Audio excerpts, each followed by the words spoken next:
বাংলাদেশের এই পাবনা জেলার বিশেষ করে বেড়াসাথিয়ায় আসলে মনে পড়ছে বিশ্ব ইসলামী আন্দোলনের অন্যতম সৈনিক, আমাদের অভিভাবক শহীদ মরহুম মাওলানা মতিয়ার রহমান নিজামী রহমতুল্লাহ আলাইহি। আল্লাহ তার কবরটাকে জান্নাতুল ফেরদাউস বানিয়ে দেন। এই পাবনা দারুল আমান ট্রাস্টে যিনি কথা বলতেন, আন্তর্জাতিক খ্যাতি সম্পন্ন মুফাসসিরে কোরআন শহীদ আল্লামা দেলাওয়ার হোসাইন সাইদি রহমতুল্লাহ আলাইহি। আমি একটা দিন পেয়েছিলাম জেলখানার ভেতরে মাত্র 10 মিনিটের জন্য। আমাকে 8-10টা নসিহত করেছিলেন, আমার মনে আছে এখনো।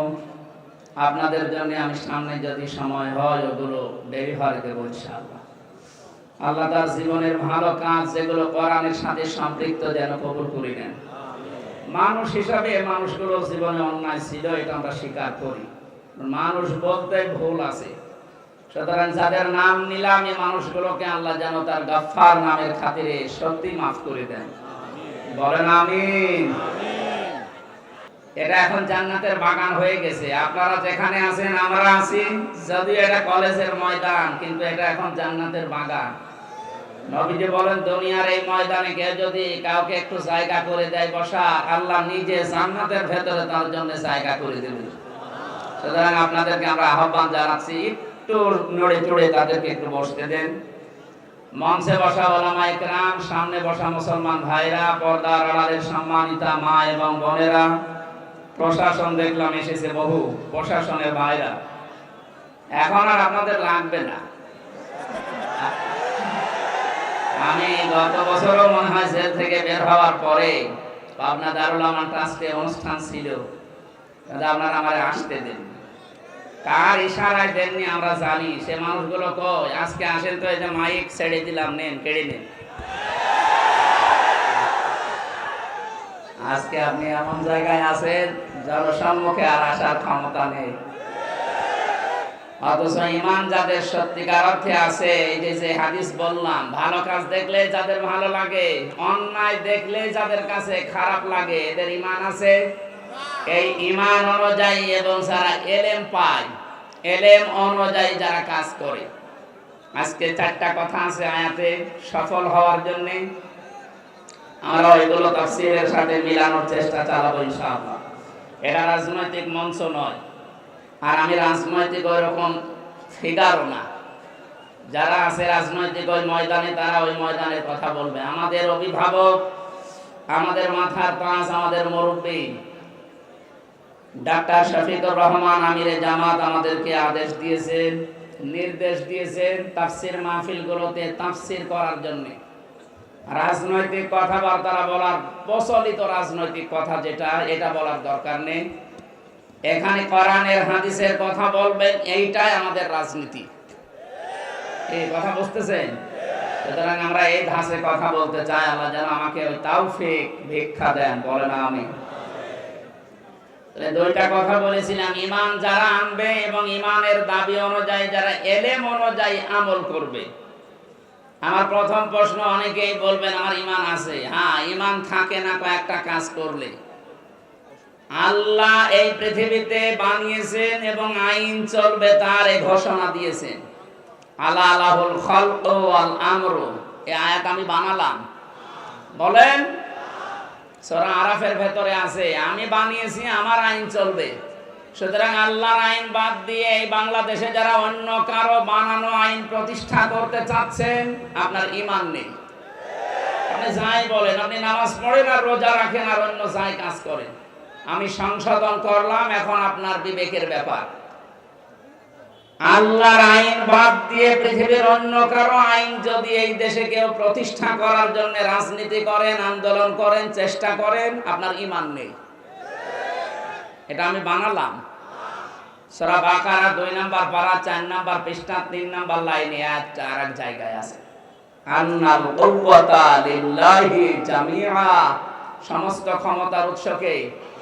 কিন্তু বাংলাদেশে বহু রাজনৈতিক দলের গঠনতন্ত্রে লেখা আছে ক্ষমতার উৎস জনগণ। এই আয়াতের সাথে পুরা সাংঘর্ষিক। বাংলাদেশ জামাত ইসলামের গঠনতন্ত্রে এইটা লেখা ছিল না, এই জন্য তাদের নিবন্ধন পর্যন্ত জালেমরা বাতিল করে দিয়েছিল। আপনি কেমন ইমানদার যে আপনার নিবন্ধন বাতিল হয় না, আর এদেরটা বাতিল হয়ে যায় শুধু আল্লাহর উপরে এই কথাটা লেখা থাকার কারণে। যদিও আল্লাহ এখন 5 দিন পরে যারা নিষিদ্ধ করেছিল 5 দিন আগে, 5 দিনের ভেতরে আল্লাহ তাদেরকে নিজের হাতেই নিষিদ্ধ করে দিয়েছে। আপনি দেখেন বাস্তবে যাদের নিষিদ্ধ করা হয়েছে ওদেরকে এখন অনেকে বৈধতা দেওয়ার জন্য বিভিন্ন জায়গায় কথা তুলছে। এদেশের অন্তর্বর্তীকালীন সরকার যিনি আছেন তিনি বুঝে শুনে তাদেরকে নিষিদ্ধ করেছে। এদের নিষিদ্ধ হওয়ার পেছনে 100 কারণ আমার এই মোবাইলে আছে, 100। ওদেরকে বৈধতা দেওয়ার একটা কারণ আপনার কাছে নেই। যারা জাতি বর্ণ ধর্ম কিচ্ছু দেখে না, মানুষ পেলেই কুপিয়ে মারে। এই যে বিশ্বজিৎকে ও দেখেছিল যে হিন্দু বেটা কিনা, আমার সাথে ওই শাওন ছিল ছেলে। বললাম ভাই আপনি একটা হিন্দুকে ছাড়লেন না? বলছে মাথায় আমাকে এই চিন্তা ঢুকিয়ে দিয়েছে উপরে যারা ছিল যে মেরে ফেলা লাগবে, শিবির পেলেই আমি মারতাম। ও আমারে বারবার বলছিল যে ভাই এসব শিবির মিবির কি, আমি তো মুসলমানই না, আমি ফুল হাতা, আমি হাফ হাতাও না। ফুল হাতা বসে এটা আমিও বুঝতাম না, ওই সময় ওর মুখ থেকে শুনলাম। আমাদের যিনি জেলার ছিল উনিও ফুল হাতা, দেবদুলাল, নাম শুনেই বোঝা যাচ্ছে যে ছাতা ফুল হাতায় হবে। বলেন তো একটা হিন্দু মানুষ তাকে আপনি শিবির বলে মেরে ফেললেন। এরকম একটা দুইটা না, জাহাঙ্গীরনগর বিশ্ববিদ্যালয়ে 100টা মহিলার ইজ্জত নষ্ট করার পরে সেঞ্চুরি করে যারা মিষ্টি বিলাতে পারে এরা তারা। এদেরকে আপনি নিষিদ্ধ করার 100 কারণ আমি জানি। বৈধতা দেওয়ার একটা কারণ বলেন তো যে হ্যাঁ এই কারণে তাদের বৈধতা দেওয়া যায়, বলেন। সুতরাং যারা চিন্তা ভাবনা করেছে, আমি চাই মানুষ হত্যার সাথে দেশে যারা জড়িত, বিশেষ করে গণহত্যার সাথে 2006 সালের 28 অক্টোবর থেকে শুরু করে 24 সালের আগস্টের 5 তারিখ পর্যন্ত যত হত্যা হয়েছে এর সাথে যারা জড়িত তাদের নিষিদ্ধ করা লাগবে। মানুষ হত্যাকারী যারা, এরা আল্লাহর কাছে সবচাইতে ঘৃণিত, এরা আল্লাহর অপছন্দনীয় লোক। সূরা নিসা 93 নম্বর আয়াতে আছে 4টা শাস্তির কথা আল্লাহ দিয়েছেন যারা মানুষ হত্যা করে। আমা ইয়াকতুল মুমিনা মুতাআম্মিদান ফাজাযাউহু জাহান্নাম। 1 নম্বরে তাদের পুরস্কার আল্লাহ জাহান্নামে দেবে। 2 নম্বরে আল্লাহ রাব্বুল আলামিন বলেন ফাজাযাউহু জাহান্নামু খালিদান ফিহা। মানুষ হত্যাকারী যারা, বিশেষ করে মুমিন হত্যাকারী, এদের প্রথম পুরস্কার আল্লাহ জাহান্নামে দিয়ে শেষ করে দেবে না, চিরকাল সেখানে থাকা লাগবে। কথা বুঝতেছেন? শুধু এতটুকু আল্লাহ শেষ করেননি, আগাদিবাল্লাহু আলাইহি, আল্লাহ রেগে থাকবেন তাদের উপরে, ওয়ালানাহু, তাদের উপর আল্লাহ নিজে বরদোয়া দেবেন, লানত দেবেন, ওয়া'আদ্দা লাহু আযাবান আযীমা, তাদের জন্য যন্ত্রণাদায়ক শাস্তি আল্লাহ রেডি করে রাখছেন। বলেন নাউজুবিল্লাহ। আপনি আর কাজ পেলেন না, মানুষ হত্যাটাকে বেছে নিলেন। গণহত্যার সাথে যারা জড়িত, পৃথিবীর ইতিহাস তাদেরকে ঘৃণিত করে ছেড়ে দিয়েছে। হিটলার, চেঙ্গিস খান, এই মানুষগুলো মানুষ হত্যার সাথে জড়িত ছিল। একটা জীবনের মূল্য আল্লাহর কাছে এত বেশি। কোরআন পড়ে আমি 3টি পাপের শাস্তি পেয়েছি ডবল। আপনি একটা অপরাধ করলে আপনার শাস্তি একটা হবে। মান জাবিল হাসানাতি ফালাহু আশরু আমসালিহা ওয়া মান জাবিস সাইয়্যাতি ফালা ইউজসা ইল্লা মিসলাহা ওয়া হুম লা ইউযলামুন। বলেন আল্লাহু আকবার। কোরআনে কারীম জানাচ্ছে কোন মানুষ যদি একটা ভালো কাজ করে আল্লাহ কমপক্ষে 10 গুণ তাকে নেকি বৃদ্ধি করে দেয়। সিস্টেম অপর পৃষ্ঠায় দেখুন, কোন মানুষ যদি একটা অন্যায় কাজ করে তার শাস্তি আল্লাহ অতটুকুই দেবেন, একটা, তার উপরে জুলুম করা হবে না। কিন্তু এই তিনটা পাপের শাস্তি আল্লাহ আলাদা ভাবে বর্ণনা দিচ্ছেন। এই তিনটা পাপ যারা দুনিয়ায় করবে তাদের শাস্তি একটা না, ডবল হবে। يضاعف له العذاب يوم القيامة إلى آخر آية। সূরা ফুরকান 19 নম্বর পারার 5 নম্বর পৃষ্ঠার প্রথম নম্বর লাইনের 69 নম্বর আয়াতের প্রথম অংশে আছে, আল্লাহ বলেন তাদের শাস্তি আমি ডবল দেব। কাদের? এর আগে আল্লাহ তিনটা কথা জানিয়েছেন, ভালো করে মিলাবেন। আমি জানি আমাদের রাজশাহী, খুলনা, রংপুরে সমস্ত বিভাগে এই গোনাগুলো আছে, কিন্তু হালকা, এগুলো বেশি চট্টগ্রাম আর সিলেটে। এটা দেখেন তো আমাদের এলাকায় যে সমস্ত জেলায় আছে কিনা। والذين لا يدعون مع الله إلها آخر। এক নম্বরে দুনিয়ায় যারা আল্লাহকে ডাকে কিন্তু পাশাপাশি অন্য কাউকে জুড়ে দেয়। কিছুক্ষণ আল্লাহর জিকির করছেন, সুবহানাল্লাহ, আলহামদুলিল্লাহ, লা ইলাহা ইল্লাল্লাহ, আল্লাহ আল্লাহ। এরপরে দেখবেন ইয়ালি বাবা, শালি বাবা, কেবলা বাবা, কেল্লা বাবা, ফাতে বাবা। আমি জানি এই এলাকায় এসব এখনো হয়নি, আছে কিছু হালকা, এগুলো চলছে বেশি। চট্টগ্রাম আর সিলেট বিভাগের ওই জেলাগুলোতে ওরা 180 মাইল বেগে চালাচ্ছে। আমি নাম ধরি না, তারপরও সতর্ক করার জন্য বললাম। এই যে আমার তাহেরি ভাই, কি জিকির বলেন তো, কেল্লা বাবা, ফতে বাবা। ফতে বাবার নামে কোনো জিকির আছে? এখানে শব্দ ছিল মাগাল্লাহি ইলাহান আখারা। আল্লাহকে ডাকে না তা না, ডাকে, তার সাথে সাথে অন্য কাউকে যারা ডাকে তাদের শাস্তি হবে কয়টা বলেন? ডবল হবে, ডবল। যেহেতু রেকর্ড হচ্ছে, এটা সারা বাংলাদেশে কালকে ছড়াবে। যারা জেনে হোক না জেনে হোক এই গোনায় আছেন, আপনি এখনই থামবেন। আল্লাহ বাদে অন্য কারো জিকির করা মানুষের জন্য জায়েজ নেই। এমনকি নবীজিরও জিকির হবে না, নবীজির দরুদ হবে। কথা বুঝতেছেন? যেখানে নবীজির জিকির করা জায়েজ নেই, কিসের কেল্লা বাবা, কিসের ফতে বাবা। আজকে থেকে সতর্ক হবেন। এই ধান্দায় কিন্তু ওরা মানুষকে জাহান্নামে নিয়ে যাচ্ছে। এরপরও যদি আপনি সতর্ক না হয়ে ওদের মতো জিকির করেন, যান, আপনাকে আমি আরো ঠেলে দিচ্ছি। 2 নম্বরে ওয়ালা ইয়াকতুলুনান নাফসাল্লাতী হারামাল্লাহু ইল্লা বিল হক। অন্যায়ভাবে যাদেরকে হত্যা করা হয়, 2024 সালের 5 আগস্টের আগ পর্যন্ত যাদেরকে মারা হয়েছে, একটা আদালত কর্তৃক নির্দেশনা ছিল। আপনি কোথায় পেলেন?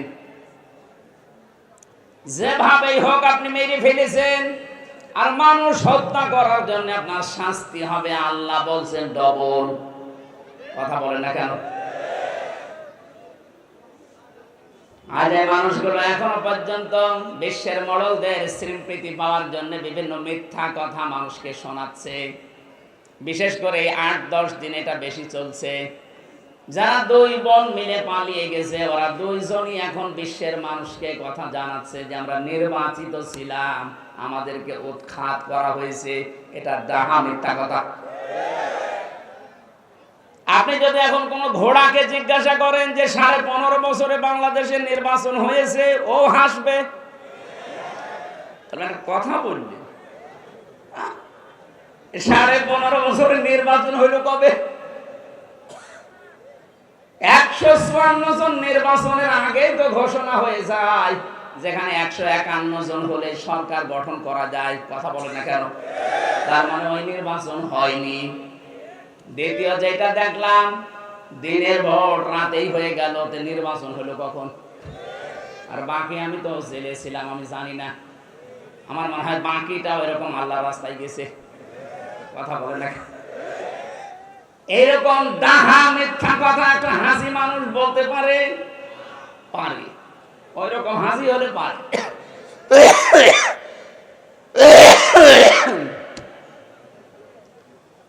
হাসি ওই রকম হলে পারে, হাসি আমি আরো দেখেছি দুনিয়াতে, তাদেরকে আপনি পিটিয়ে মেরে ফেলবেন, তারপর মুখ দিয়ে মিথ্যা বলাতে পারবেন না। কারণ আল্লাহর ঘর যে দেখে আসে, এরপরও যদি ওর হেদায়েত না হয়, ওর কপালে আর হেদায়েত নেই। কোরআনে কারিমে আল্লাহ জানিয়েছেন, ইন্না আউয়ালা বাইতি উযিআ লিন-নাসি লাল্লাযী বিবাক্কাতা মুবারাকান ওয়া হুদাল লিল আলামিন। এই পৃথিবীর প্রথম ঘর এই কাবা, যেটা বাক্কা মক্কায় অবস্থিত। এর ভেতরে মোবারক কিছু জিনিস দেওয়া আছে, বরকতময় জিনিস আছে। এই কাবাকে আল্লাহ বরকতময় করে দিয়েছেন। শুধু না, ওয়া হুদান লিল আলামিন, বিশ্বের মানুষের জন্য এটা একটা হেদায়াত। এটা কি? কাবা শরীফ দেখে আসার পর আপনি মিথ্যা ছাড়তে পারেন না, তার মানে আপনার কপালে হেদায়েত নেই। কথা বলেন না কেন? এর পরের শব্দে আল্লাহ যেটা জানিয়েছেন, ওই শিক্ষা দেওয়ার জন্য আমি এই পয়েন্টটা আনলাম, ভালো করে শুনবেন। কোরআনে কারীম জানাচ্ছে, ওয়া মান দাখালাহু কানা আমিনা। এই কাবার মর্যাদা এত বেশি আল্লাহর কাছে, কোন মানুষ যদি কাবার চত্বরে আসতে পারে, আল্লাহ তাকে নিরাপত্তা দিয়ে দেয়। আপনি বোঝেননি এখন আমি কি বলতে চাই? এবার আমি বোঝাচ্ছি। কাবার এলাকায় গেলে নিরাপত্তা দেয় কে? আরো জোরে। ওখানে ঘর আছে কার? আরো নিদর্শন আছে, ফিহি আয়াতুম বাজ্জিনাতুম মাকামু ইব্রাহিম। ওখানে বহু নিদর্শন আল্লাহর আছে স্পষ্ট, তার ভেতরে মাকাম ইব্রাহিম একটা। আমি যেটা এই আয়াত থেকে শিক্ষা দিতে চাই, প্রায় 8টা-9টা তাফসীর আমি মিলিয়ে বের করেছি। কাবার চত্বরে আল্লাহর নিদর্শন আছে, আল্লাহর আইন ওখানে চলে। আইন চলে কার? আরো জোরে বলেন। আল্লাহর বিধান ওই এলাকায় জারি আছে, এজন্য আল্লাহ পুরাটা নিরাপত্তা দিয়ে দিয়েছেন। এ বাংলাদেশ তো আর কাবা শরীফ না। কথা বলেন না কেন? কাবা থেকে বাংলার দূরত্ব 6000 কিলোমিটার। এটাকে যদি আপনি শান্তি, স্বস্তি, নিরাপত্তা দিয়ে বেষ্টন করে দিতে চান, একটা পদ্ধতি আছে। আল্লাহ পাক বলেন, আল্লাযীনা আমানু ওয়া লাম ইয়ালবিসু ঈমানাহুম বিযুলমিন উলাইকা লাহুমুল আমন। ইলা আখিরি আয়াত।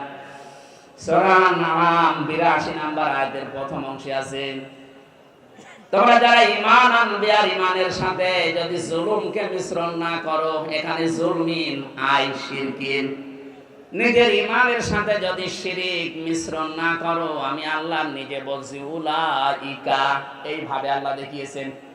এটা ইসমে ইশারা। আল্লাহ পাক বলেন, এই হাতের আমার কুদরতি হাত, এভাবে ইঙ্গিত দিয়ে পাবনা, বেড়া, কলেজ ময়দানে যারা বসে আছে তাদেরকে আমি বলছি, এই মানুষগুলো যদি তাদের ঈমানের সাথে শিরিকের, জুলুমের মিশ্রণ না করে, আমি আল্লাহ নিজে গ্যারান্টি দিলাম, তাদেরকে আমি আল্লাহ নিজের পক্ষ থেকে নিরাপত্তা দিয়ে দেব। কাবার চত্বরে নিরাপত্তা দেয় কে? আরো জোরে। আমাদের এই 56,000 বর্গ মাইল যদি আমরা নিরাপত্তার বেষ্টনী দিতে চাই, এই মুহূর্তে বাংলার জনগণকে সিদ্ধান্ত নেওয়া লাগবে, শিরিকের সাথে, জুলুমের সাথে আমার ঈমানকে আমি মিশ্রণ ঘটাবো না। আল্লাহর ওয়াদা সত্য না মিথ্যা? আপনি একটু মিলিয়ে দেখেন, আমাদের ঈমান যাই আছে, যদি শিরিক না থাকে ঈমানের সাথে, যতটুকু ঈমান আছে, ঈমানে আল্লাহ আমাদের শান্তি, স্বস্তি, নিরাপত্তা দেবেন। উলাইকা লাহুমুল আমন, তাদের জন্য আমার নিরাপত্তা। সুতরাং আমরা চাই আমাদের যাদের শিরিক আছে, এই শিরিক আমরা ঈমানের সাথে যেন মিশ্রণ না করি। এই জন্য দ্বিতীয় পয়েন্ট আমি এ পর্যন্ত এনেছি। বাংলাদেশে যারা বলেন আমার ঈমান আছে, না আপনার ঈমান নেই, কারণ আপনি ক্ষমতার উৎস জনগণকে মনে করেন এটা শিরক। ক্ষমতার উৎসকে একটা দুইটা না, ভরি ভরি আয়াতে আল্লাহ ঘোষণা দিয়েছেন, কুলিল্লাহুম্মা মালিকাল মুলকি তুতিল মুলকা মান তাশা। এই আয়াত যারা পড়ে, এই আয়াত যারা বোঝে, এরপরও যদি বলে ক্ষমতার উৎস অন্য কেউ, সে মুশরিক। আরো জোরে বলেন। সুতরাং আমরা যারা জেনে হোক না জেনে হোক এই শিরকে আছে, এক্ষুনি আপনার আকীদা, ঈমান, বিশ্বাস পাল্টাবেন। যারা আজ বলেন বাংলাদেশ জামাতে ইসলামী, এদের আকীদা ঠিক নেই, এদের আকীদা যদি ঠিক না থাকবে, এইটা তাদের গঠনতন্ত্রে লেখা থাকতো না যে ক্ষমতার উৎস আল্লাহ। এই কথা বলেন না কেন? আন্দাজে উল্টা পাল্টা ফতোয়া দিয়ে মানুষের কাছে তাদের কালার করতে চান।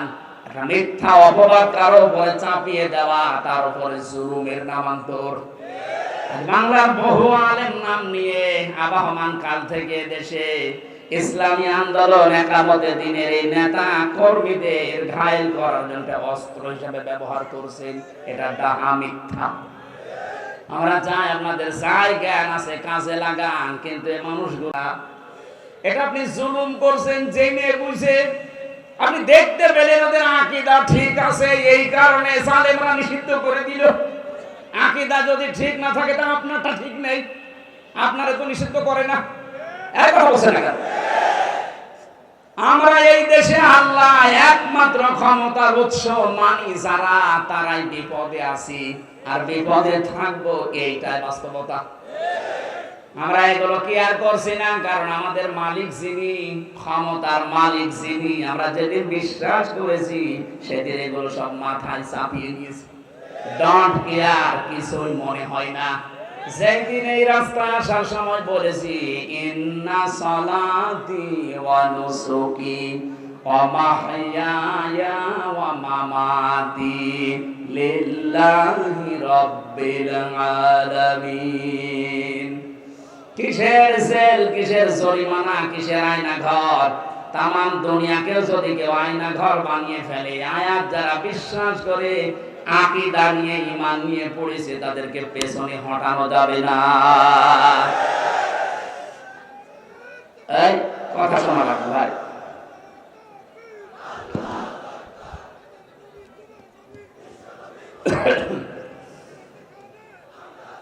আমার ভাই, আমি জানি দেশে বহু মানুষের এই ঈমানটা আছে, এই জন্য আপনাকে আমি বাঁচাতে চাই আজকের এই অনুষ্ঠানের মাধ্যমে।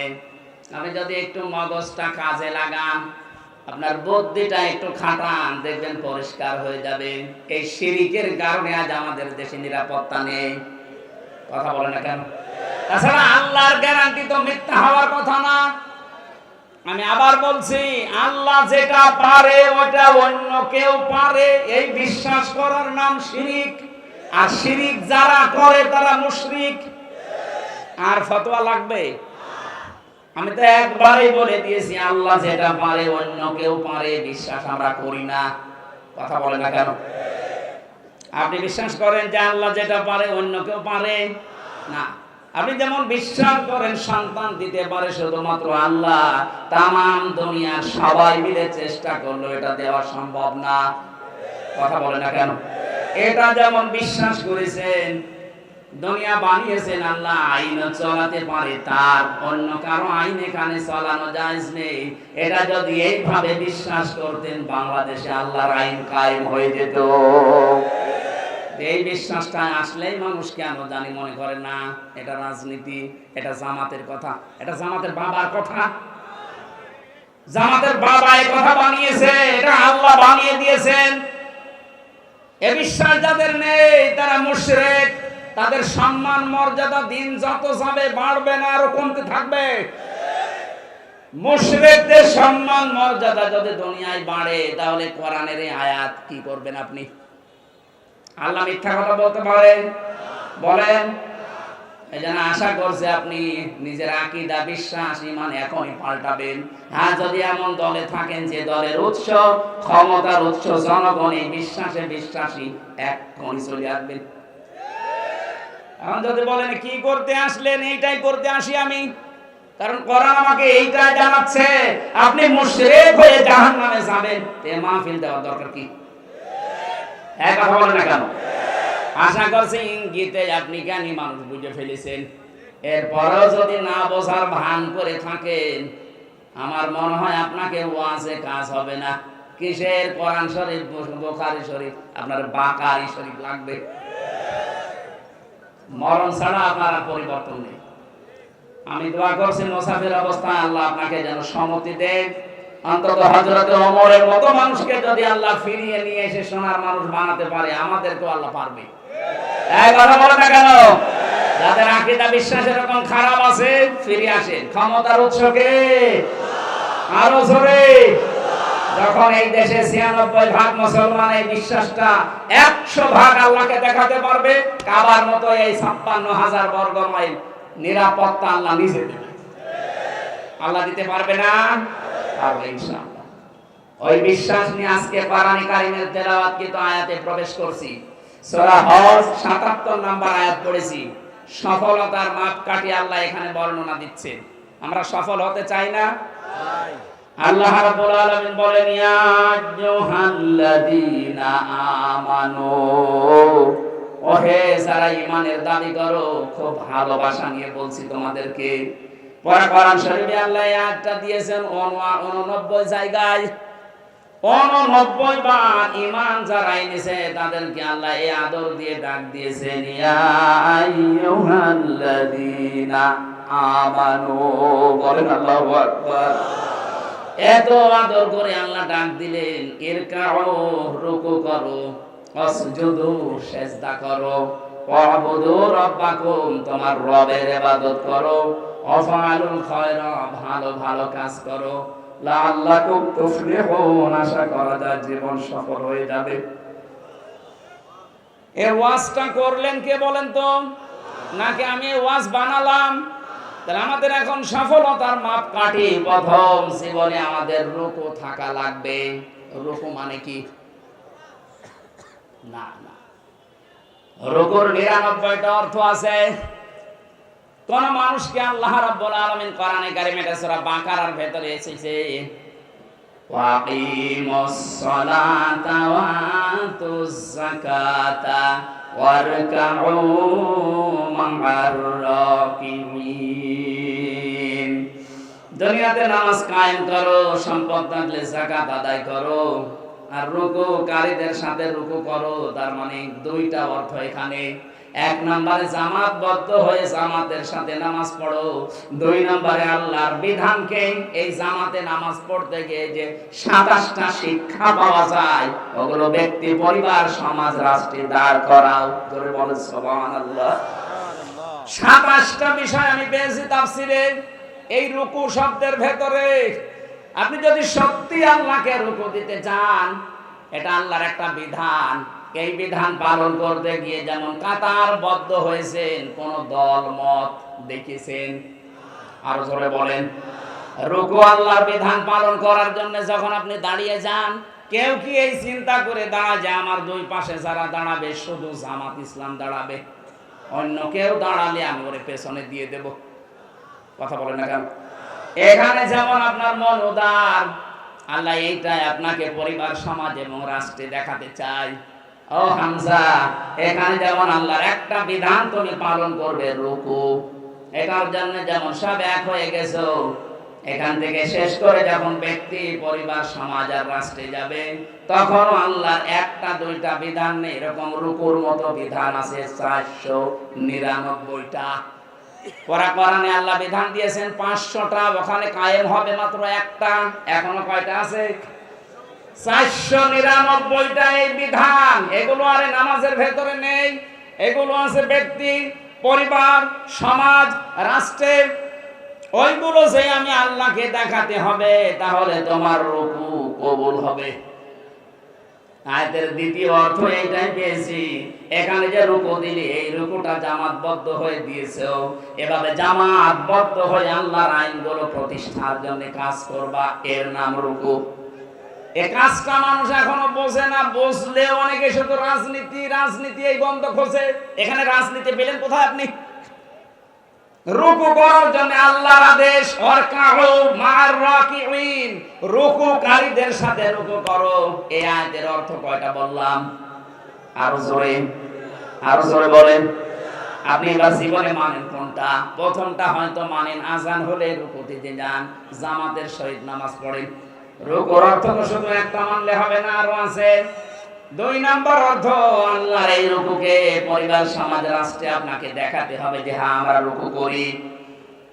এই যে যারা বাংলাদেশে তাওবা করছি আমরা, অনেক মানুষ আছে শুধু আস্তাগফিরুল্লাহ পড়ে শেষ করে দিচ্ছেন। না, আপনার তাওবা এভাবে হবে না। এটা তো একটা বাক্য মাত্র। কোরআনে কারীম জানিয়েছে, তাওবা করতে চাও, সূরা জুমারের 53-54 নম্বর আয়াতে আছে, ওয়া আনিবু ইলা রাব্বিকুম ওয়া আসলিমু লাহু মিন ক্বাবলি আইয়াতিয়াকুমুল আযাবু সুম্মা লা তুনসারুন। আল্লাহ বলেন, 1 নম্বরে তোকে আমার দিকে ফিরে আসা লাগবে, যে আনিবু ইলা রাব্বিকুম, তোর রবের দিকে ফিরে আসা লাগবে, ওয়া আসলিমু, সারেন্ডার করা লাগবে। ওই রুকু মানে যেমন মাথা ঝোঁকানো, আসলিমু মানে মাথা ঝোঁকানো, সারেন্ডার করা। আপনাকে আল্লাহর দিকে 1 নম্বরে ফিরে আসা লাগবে। 2 নম্বরে সমর্থন, আল্লাহর যত আছে, আল্লাহর আইন আছে, তার সামনে সারেন্ডার করা লাগবে, আত্মসমর্পণ। এই 2টা কাজ আপনি কখন করবেন? 41 সালে। কথা বলেন না কেন? যারা টার্গেট দিয়েছেন, আপনি কার উপরে ভরসা করে টার্গেট দিলেন? আপনার কি আজরাইলের সাথে কথা হয়? কার উপর ভরসা করলেন? আমার তো 1 সেকেন্ডের কোনো গ্যারান্টি নেই। আর আপনি এরকম মুরব্বী মানুষ, 76 বছর বয়স, আর আপনি টার্গেট দিচ্ছেন 41 সাল। আর ভাই, আমি তো টার্গেট দিলে তাও একটু হালকা পাতলা হয়, কারণ আমার 33 বছর। এই কথা বলছেন না? আমার 41 সাল আসার একটা সম্ভাবনা আছে, আপনার তো নেই। খুব বেশি হলো না 4-5 বছর বাঁচবেন। এই কথা বলছেন না কেন? তার মানে এই টার্গেট আপনি আন্দাজে দিয়েছেন, এই জাতির সাথে আপনি আন্দাজে কাজ করেছেন। আন্দাজ অনুমানের ভিত্তিতে কাজ করা, এটা নবী রাসূল যারা, তাদের শান এবং মান না। নবী রাসূলের যারা অনুসারী, তারা আন্দাজে অনুমান ভিত্তিতে কোনো কাজ। আরো জোরে বলেন। এজন্য আমাদের যখন গ্যারান্টি নেই, আমরা আন্দাজে টার্গেট দেই না। আমরা টার্গেট দেওয়ার আগে আয়াতটার দিকে 3 নাম্বার শব্দ হচ্ছে, ওয়াসলিমু লাহু মিন ক্বাবলি আইয়াতিয়াকুমুল আযাবু সুম্মা লা তুনসারুন। ওই আযাব আসার আগে তোমাকে এই 2টা শর্ত মানা লাগবে। 1 নম্বরে আল্লাহর দিকে ফিরে আসবেন, 2 নম্বরে আত্মসমর্পণ করবেন আল্লাহর বিধান পেলে। কখন? যখন আপনার কাছে মরণ চলে আসবে। আর মরণ কখন আসবে কোনো গ্যারান্টি আছে? আর জোরে বলেন। আমরা বাংলাদেশে এই তাওবাটা যদি বুঝে করতে পারতাম, এই 15.5 বছরে যে জুলুম, অত্যাচার, নির্যাতন হয়েছে, আগামীতে অনেকেই এই চিন্তায় আছে যে আগে একটু বসে নেই, এর চাইতে বেশি করব, তাদেরও এটা বন্ধ হয়ে যেত। কথা বলেন ঠিক কিনা? তাওবা ভালো করে শুনে রাখেন, অপরাধ যার কাছে স্বীকার করবেন তার কাছে, এইটার নাম তাওবা। আর এটা আমরা বাংলাদেশের মানুষ অনেকে বুঝি না, বোঝাতেও পারি না। ও অন্যায় করছে আমির হামজার কাছে, আর কাবার গিলাফ ধরে মাফ চাচ্ছে আল্লাহর কাছে। আর ভাই, আপনি আল্লাহর কাছে দোষ করেছেন, কথা বলেন না কেন? জেলখানায় আমার সাথে এক ওসি ছিল, উনি আমারে বলছে, হুজুর আমার তাওবা দেখেন তো হলো কিনা, বলেন। এই যে নির্বাচন গেল, এই নির্বাচনে রাত 12টার পর থেকে আমার এসআই এবং কনস্টেবল যারা ছিল, আরো কিছু মানুষকে সাথে নিয়ে রাত 12টার পর থেকে আল্লাহর নামে আমি ভোট কাটা আরম্ভ করলাম। ফজরের নামাজ পর্যন্ত কাজ কারবার কমপ্লিট করে জায়গা মতো পাঠিয়ে দিলাম। এরপরে আমি গোসল করলাম, ওযু করার পরে 2 রাকাত নফল নামাজ পড়ে বললাম, আস্তাগফিরুল্লাহ, আমার তওবা হয়েছে। আপনি তো আর আল্লাহর কাছে দোষ করেননি যে আস্তাগফিরুল্লাহ পড়বেন। আপনি দোষ করেছেন হামজার মতো 3.5 লাখ 4.5 লাখ হামজার কাছে। একটা এমপি বানাতে 3.5-4.5 লাখ মানুষ লাগে, তাদের সবারটা আপনি নিজেই দিয়ে নিলেন। আপনি তো দোষ আল্লাহর কাছে করেননি, দোষ করেছেন যাদের কাছে, ওদের কাছে আগে যে ক্ষমা চান। কথা বলেন না কেন? ভয়ঙ্কর বিষয়। আপনি ক্ষমা নাই চাইবেন, কিন্তু সেই কয় বছর আপনি ছেলে আছেন, এর ভেতরে তো বহু মানুষ দুনিয়া থেকে বিদায় নিয়েছে, তাদের কাছে ক্ষমা চাবেন কি করে? তার মানে আপনার মাফ নেই।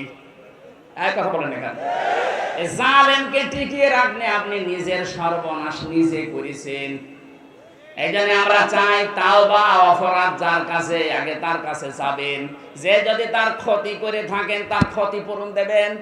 এই 15.5 বছরে আপনার জন্য অনেকে ব্যবসা করতে পারে নাই, এই কথা বলেন না কেন?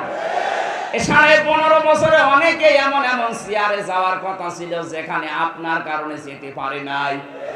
এমন মানুষ দেশে নেই। আপনি তার ক্ষতিপূরণ দেবেন আগে। এখন যদি বলেন ওই চেয়ারে আমি বসাবো কি করে, আমি তো পালিয়ে বেড়াচ্ছি,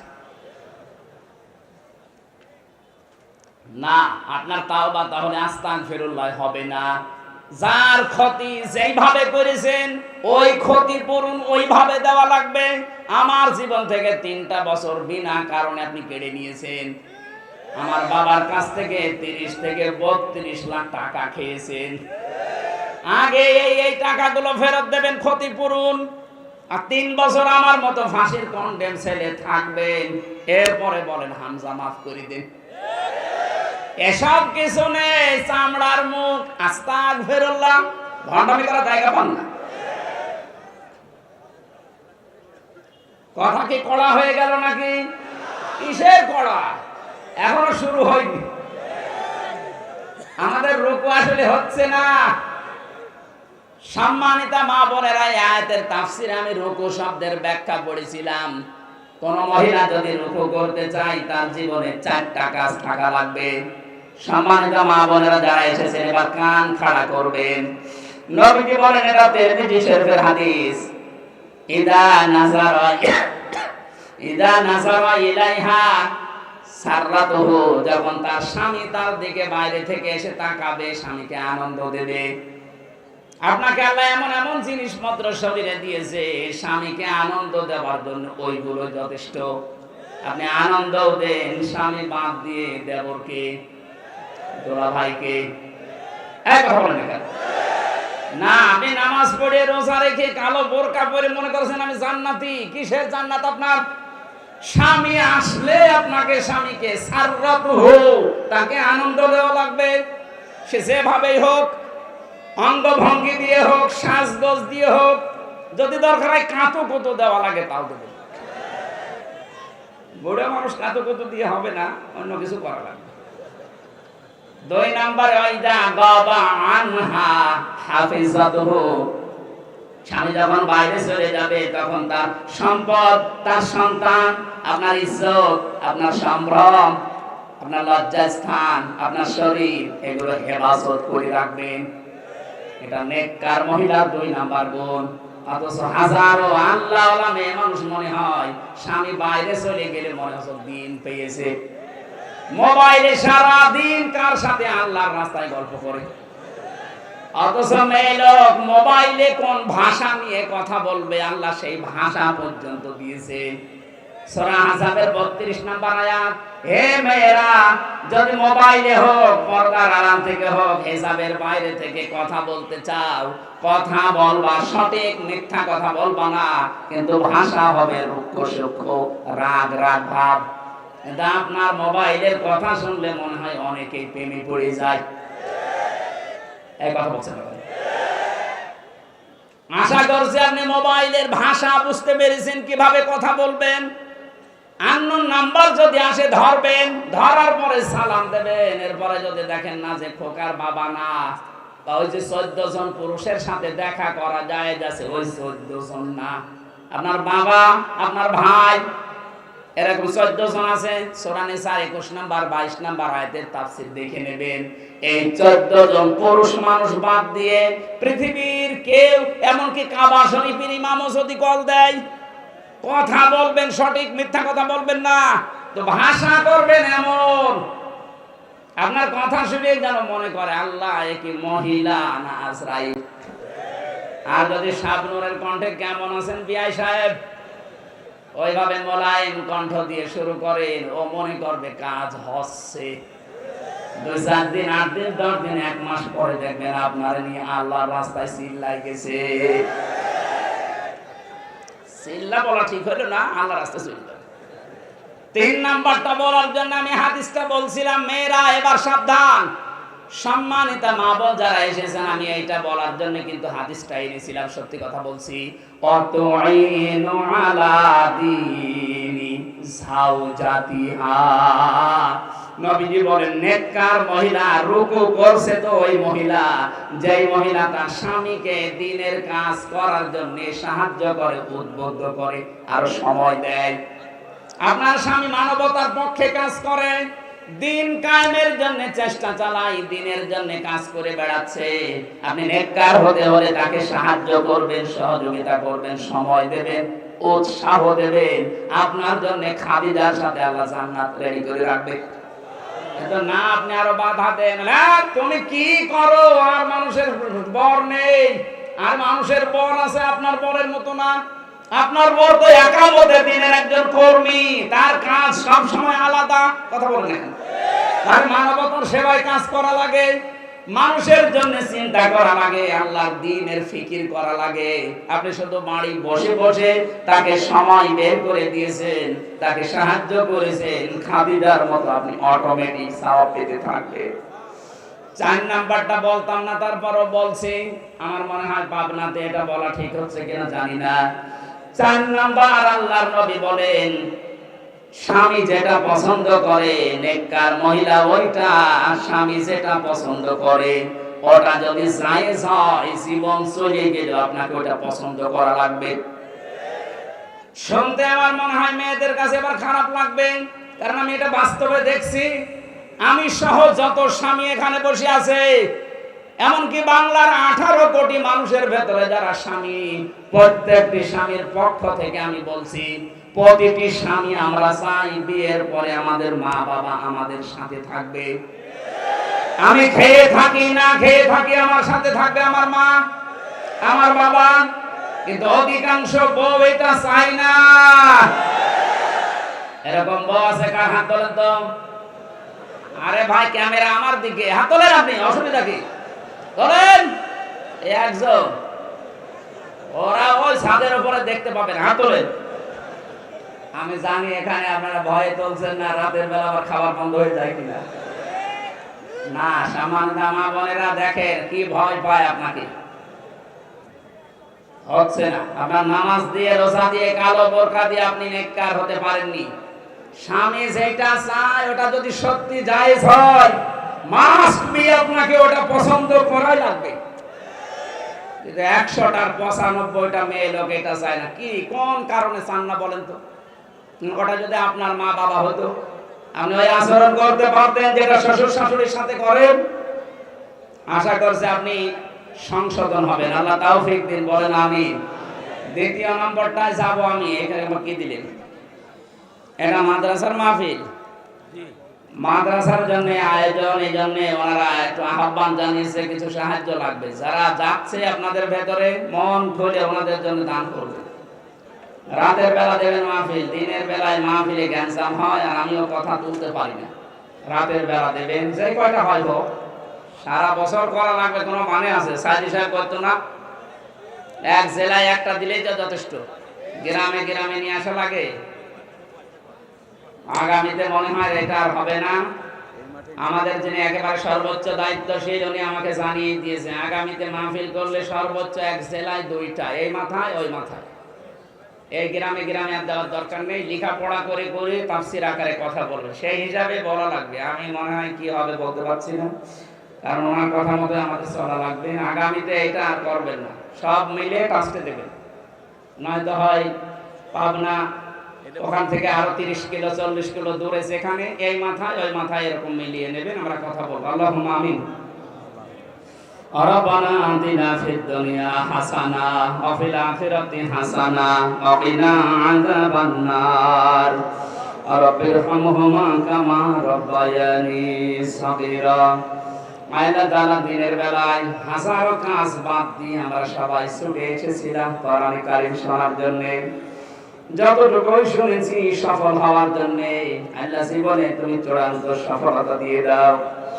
তোমার শান্তি স্বস্তি নিরাপত্তা পাওয়ার জন্য যে বিধান দিলে শিরক মুক্ত হওয়া লাগবে, জুলুম মুক্ত হওয়া লাগবে। বাংলাদেশের ৫৬,০০০ মা বর্গ মাইলকে আল্লাহ জুলুম আর শিরক মুক্ত করে দাও। তোমার পক্ষ থেকে আমান নিরাপত্তা দাও। এ মাহফিলের আয়োজন করতে গিয়ে যারা শ্রম দিয়েছে এদেরকে কবুল করে নাও। আমাদের প্রধান অতিথি ডাক্তার আব্দুল মাসুদ খান কবুল করো। আমাদের মুরব্বী মাওলানা আব্দুর রহিম সাহেব এসেছে মঞ্জুর করো। যত মানুষ এই জেলার মাঠের নিচে আছে আল্লাহ কোরআনের ইজ্জতে মাফ করে দাও। সম্মানিত মা বোনদেরকে অনেক বেশি ভালোবাসি। ওদের যে দায়িত্বের কথা বললাম, মেহেরবানি করে এদের প্র্যাকটিক্যাল লাইফ এগুলো মেনে চলার তৌফিক দাও। আমি নিজে অসুস্থ, জেল থেকে বের হয়ে এখনো পর্যন্ত আমি স্বাভাবিক হতে পারি নাই। রোগ যদি তুমি দিয়ে থাকো, সুস্থতাও তুমি দিয়ে থাকো। আমরা অসুস্থ হলে তো তুমি শেফা দাও। আমাদের জাতির পিতা ইব্রাহিম নবীর এই দোয়াকে কবুল করে নাও। আল্লাহ তুমি আমার শরীরকে আগের স্বাভাবিক অবস্থায় ফিরিয়ে দাও। কখন কার কাছে আজরাইল কোন সময় পাঠাবে জানি না। যখনই আজরাইল আসবে তোমার ওই কালামটা আমাদের মুখে দিয়ে দিও, লা ইলাহা ইল্লাল্লাহু মুহাম্মাদুর রাসূলুল্লাহ। সালাম।